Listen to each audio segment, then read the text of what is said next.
दुख सतही कैफियत का नाम नहीं बल्कि एक गहरी हालत है। इसलिए दुख के दिनों के बने दोस्त बहुत गहरे होते हैं। और ये आशनाई भी क्या अजब चीज़ है जो बेयकीनी के आलम में भी हो जाती है। बेयकीन लम्हों को यकीन से हमकिनार करती है। जिंदा की दीवारों में दर्द से बोझल दिनों में यकीन।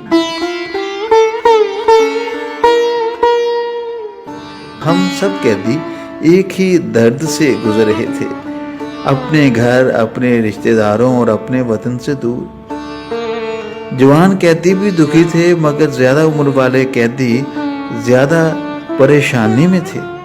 उनके बीवी बच्चे थे। ऐसे रिश्तों से दूरी और भी दर्द दिया करती है। हमें महाना अलाउंस दिया जाने लगा। कैप्टन को 80, मेजर को 90 रुपये महाना, और इसी तरह ओहदों के हिसाब से सबको अलाउंस मिलता था, मगर सिविल कैदियों को सिर्फ 5 रुपये महाना। हमारे साथ डीएसपी खान मंजूर अहमद खान भी असीर थे। 1971 में ये मशरक़ी पाकिस्तान में फ़राइज़ सर अंजाम दे रहे थे।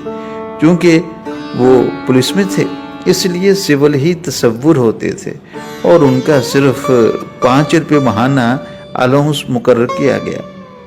मगर हम सब अपने अपने हिस्से के कभी 5 और कभी 10 रुपये कटवा कर डीएसपी साहब को दे देते। इस तरह उनका भी महाना अलाउंस 70-80 रुपये हो जाता।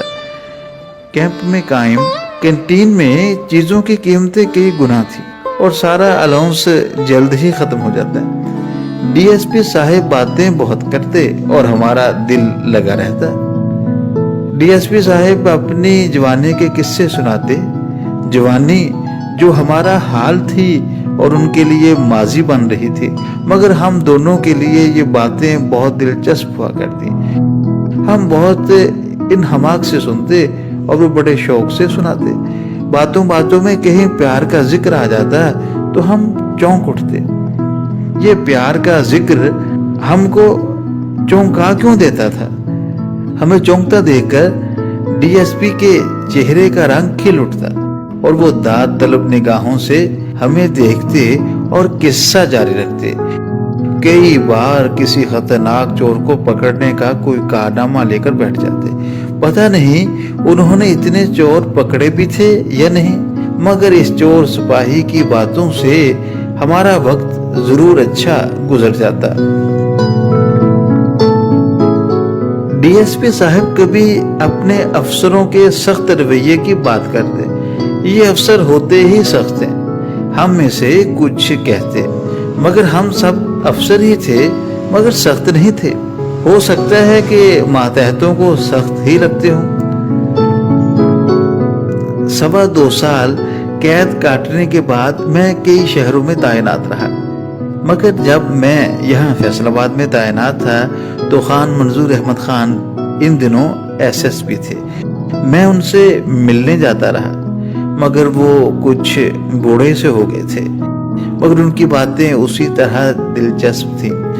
ये आदमी है जो सीनियर सीधा हो जाता है, मगर कई बार बातें जवान रहती हैं। हम दोनों हर मुलाकात में कैद के दिनों का जिक्र जरूर करते। कैदी साथियों के बारे में एक दूसरे से इस्तफसार करते। वो कहाँ हैं? एक दूसरे से पूछते। कई बार दिल करता है कि सब कैदी दोस्तों से खुली फिजा में मिला जाए। मैं बहुत से साथियों से मिलता रहा। वो भी क्या दिन थे, क्या दोस्त थे। मुझे याद है कि कैद के दिनों में हम कैदियों की गिनती तुलुए आफताब से कोई 1 घंटा बाद की जाती। तमाम कैदियों को कमरे से बाहर निकालकर मैदान में खड़ा कर दिया जाता और गिनती की जाती। इसी दौरान कुछ जरूरी हदायत भी दी जाती, मगर जब इंतजामिया का हमें तंग करने का इरादा होता तो दोपहर के वक्त हमें धूप में खुले आसमान तले जमा करते। एक दिन एक सिख सूबेदार ने कोई 11:45 के करीब हमें इकट्ठा करने के लिए बुलंद आवाज में पुकारा। कैदी फौरी निकलने की बजाय कुछ आराम से निकल रहे थे। सिख सूबेदार की रगे ज़राफ़त फटकी और कहने लगे, सब कहते जल्दी जल्दी बाहर निकल आए, फिर ना कहना कि सूबेदार साहब के 12 बज गए हैं। हम हंसते हुए मैदान की तरफ लपकने लगे। ये हंसी जिंदा में भी आ जाती थी, पता नहीं क्यों।